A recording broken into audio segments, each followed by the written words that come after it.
in other words. And it never will. And why? The reason why black politicians can never deliver anything to the black community is because 99% of all black politicians belong to the Democratic Party or the Republican Party.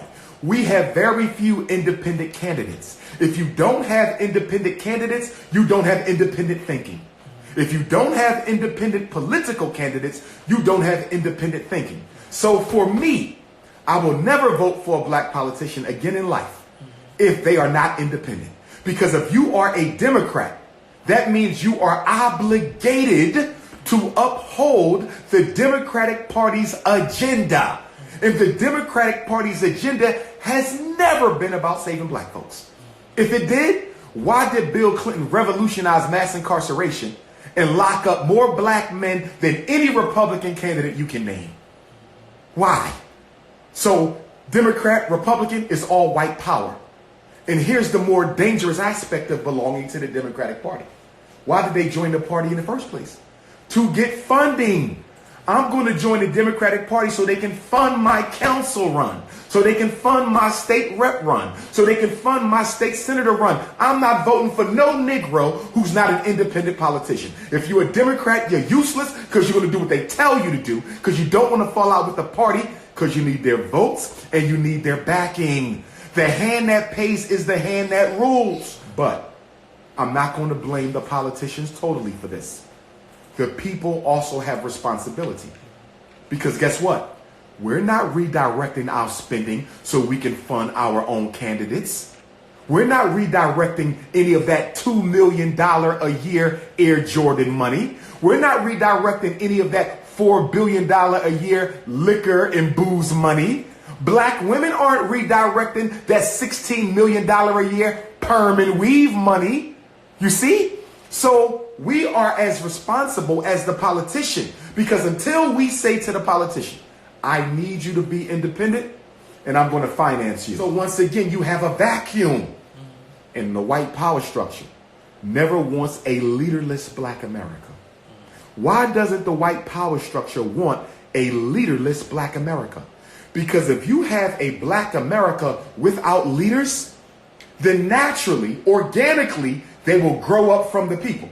We don't want Dr. Umar Johnson becoming the national leader for black people.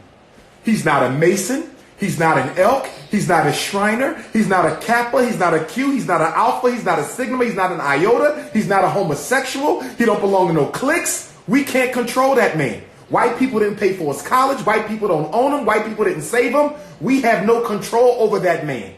You see? So what we have to do is pick our leaders. Since we don't have any politicians they respect, we have very few national black leaders that they respect because they have basically capitulated to the power of police genocide.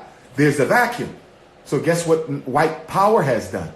We're going to make rappers the spokespersons. We're going to make actors the spokespersons. We're going to make comedians the spokesperson. We're not choosing them to speak for us. This is white power. And why do they prefer an entertainer? Because entertainers are rich. They are comfortable.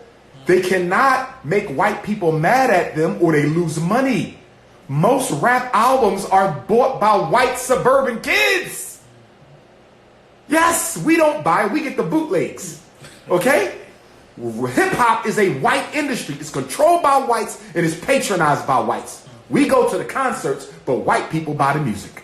Oh yes, go to any suburb and you will hear it thumping out of their father's $600,000 Mercedes. You see?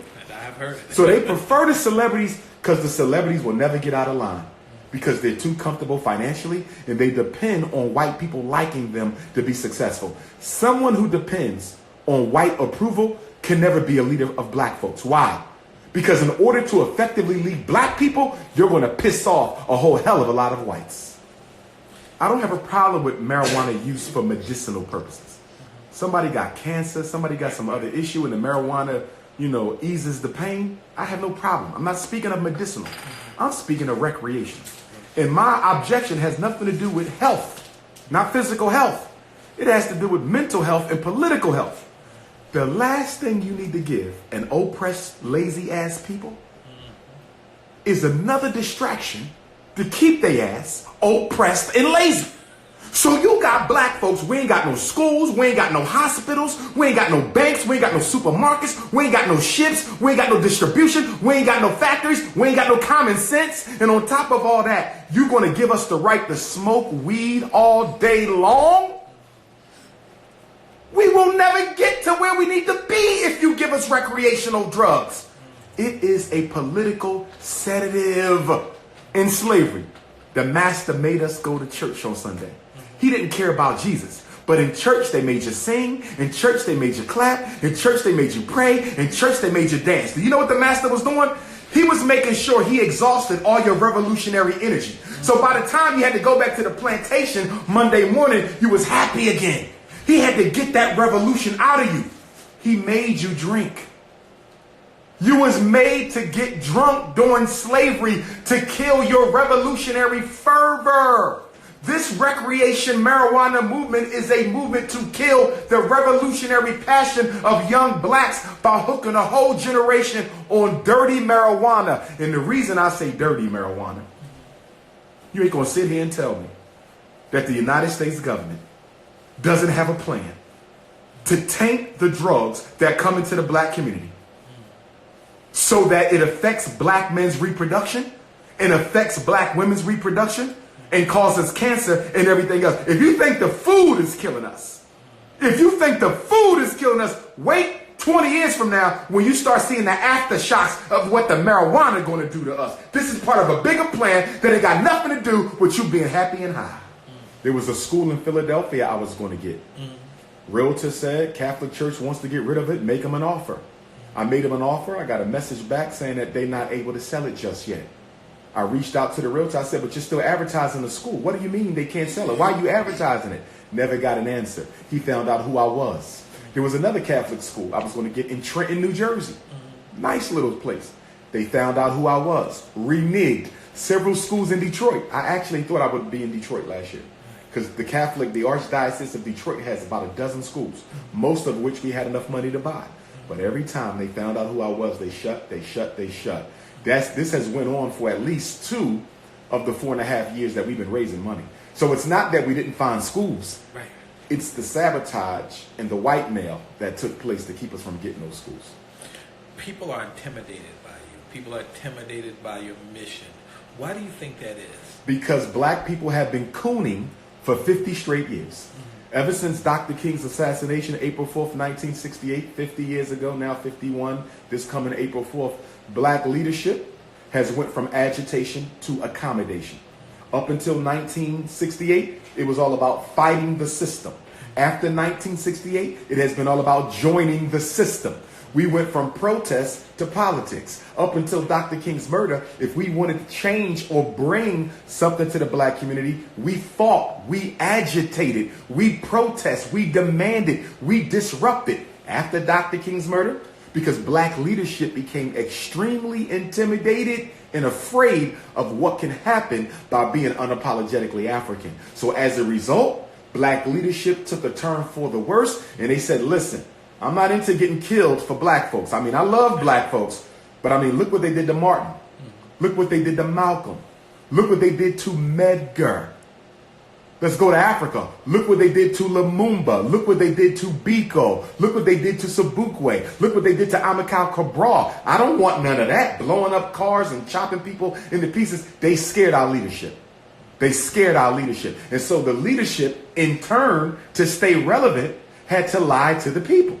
They had to say there's a better way to do this. We have the Civil Rights Bill of 64. We have the Voting Rights Act of 68.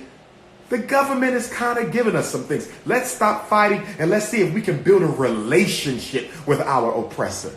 Name me a people in human history who have ever been able to build a relationship with their oppressor. But Jesse Jackson, Al Sharpton, the NAACP, the Urban League, the Congressional Black Caucus, they have managed to exist by building a relationship with their oppressor. And central to that relationship is allowing their oppressor to finance their agendas.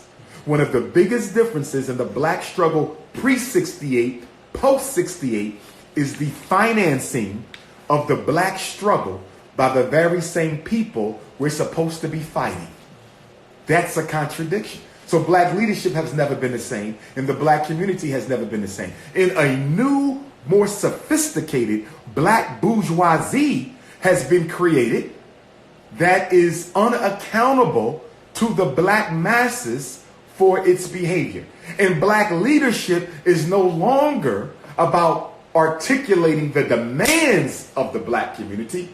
It is more about simply getting a seat at the table and speaking to black people's concerns without actually delivering tangible goods, access, services, and programs. When you look at most national black leaders, they are ambulance chasers. They look for the hot issues in the black community to do what? Stay relevant. Why is it important to stay relevant if you're not making a difference? Because staying relevant guarantees me national television time. That guarantees me CNBC.